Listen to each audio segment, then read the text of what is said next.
One of the things I say in response to the media is when they talk about, or especially early on, about the way I did my job, I said, I will absolutely leave the court when I do my job as poorly as you do yours. And that was meant as a compliment, really.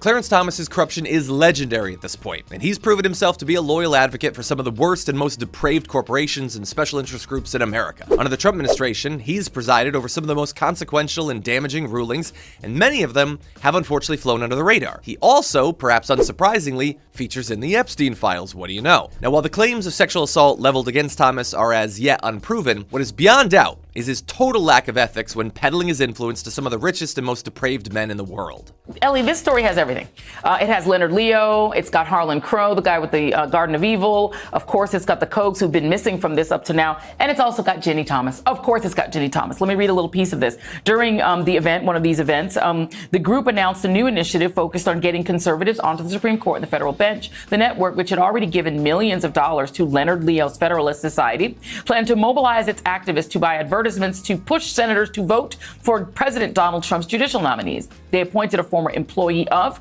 Ginny Thomas, the justice's wife, to lead the effort. It's got everything, Ellie. And at this point, how do we conclude that the Supreme Court is anything other than a bought and paid for trifle of the super rich, or at least 6 of them, or some of them? Yeah, look, I've been waiting for the Koch brothers to show up because anytime a public official goes out for auction in this country, the Koch brothers have a front row seat at Sotheby's, all right? So, like, you knew they were going to get involved in this story eventually. Or in his view, disclosure rules would be unconstitutional, which is another tactic we've seen some of these right-wing groups, right-wing billionaire-backed groups, push the idea that we shouldn't even have disclosure. But in my view, Thomas's vote in that decision makes that decision all the more illegitimate, in addition to the way the court tried to engraft on our First Amendment free speech rights this notion that money is speech and that we can't have common sense protections against, the corrupting influence or the distorting influence. But I'm interested to hear what you have to say about that, Tiffany, and what you might have to say about that as well, Congressman. So Tiffany, could you go first? Yeah, absolutely. And I'm so glad you brought up the disclosure and the fact that Clarence Thomas was the only justice on the court to actually say to vote against disclosure. 8 of the other justices all said that disclosure and transparency were critical tools in being able to make sure that we were rooting out corruption. That when you have money flowing in, the electorate needs to be able to trace back where that money is coming from to make sure we don't have the corrupting influence of money. And look, I think they were naive at best about their takes on the corrupting influence of money in politics in general.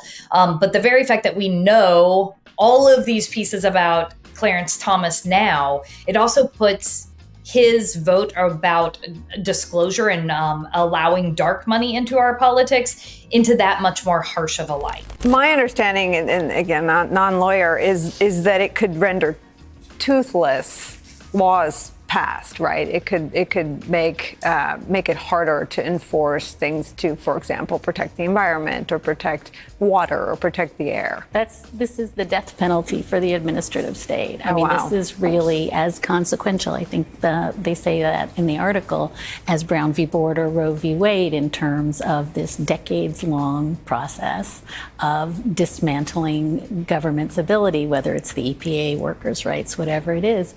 If you're not going to Chevron demands that if a statute is ambiguous, you defer to the agency's interpretation of the statute.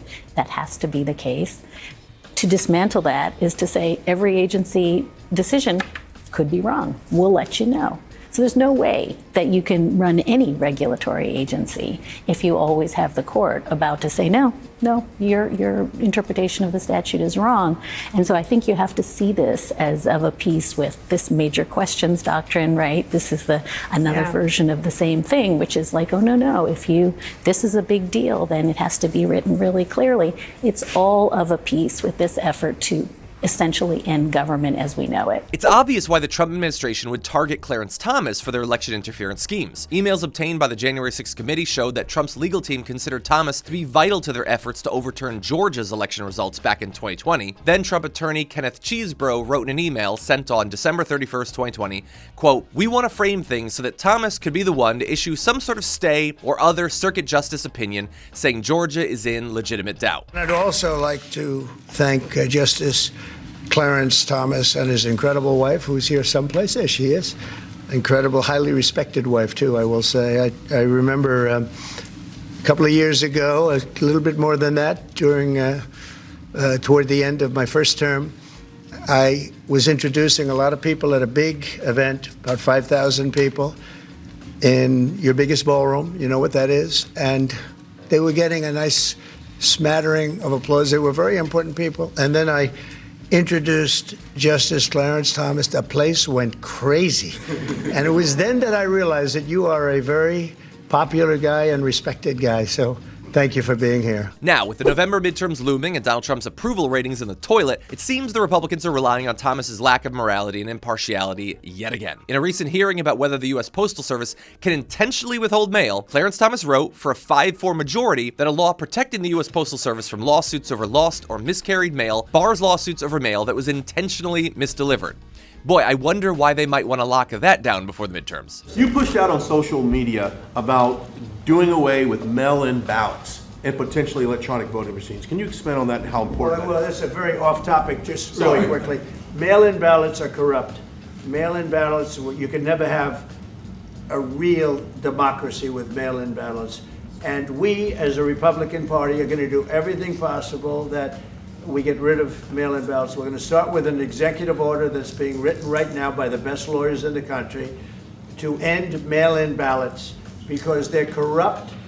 And you know that we're the only country in the world, I believe, I may be wrong, but just about the only country in the world that uses them because of what's happened. Massive fraud all over the place. The other thing we want change are the machines. For all of the money they spend, it's approximately 10 times more expensive than paper ballots. And paper ballots are very sophisticated with the watermark paper and everything else. We would get secure elections. We'd get much faster results. The machines, I mean, they say we're going to have the results in 2 weeks.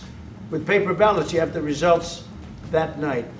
Most people, many countries use paper ballots. It's the most secure form. So between paper ballots, very, very important, paper ballots, and I think maybe even more important, the mail-in voting. We're going to end mail-in voting. It's a fraud. If you have mail-in vote, even Jimmy Carter with this commission, they set it up. He said the one thing about mail-in voting, you will never have an honest election if you have mail-in. And it's time that the Republicans get tough and stop it because the Democrats want it. It's the only way they can get elected. Because with men and women's sports and with transgender for everybody and open borders and all of the horrible things, and now the new thing is they love crime. This ruling has obvious and terrifying implications, meaning effectively that the U.S. Postal Service is beyond reproach, regardless of how important and valuable the undelivered mail may be, including, perhaps, to the fate of our republic. Now, Clarence Thomas effectively gave the green light to Trump's post office to intentionally lose mail-in ballots 6 months before the midterm elections. In Trump's recent State of the Union address, his call for an end to mail-in ballots included a direct address to Chief Justice John Roberts, and it is terrifying to see just how quickly and how diligently the Supreme Court has fallen in line.